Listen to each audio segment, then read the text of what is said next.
Gina Lahar brought an actor's empathy into her directing. Nung artista pa lang siya, ginagalang na siya eh. She's a multi-awarded actress. Pwede ko siyang describe TOTOO. Totoo. Sa pagkatao, sa pagiging artist. Dedication and love.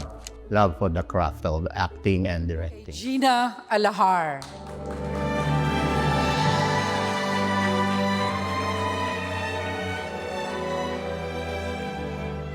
But most importantly, it's about honoring all the women who came before me. The many women working beside me now, mga babaeng hindi natakot pumasok sa isang industriya na hindi laging welcoming. This award belongs to every Filipina who continues to fight for her place in cinema.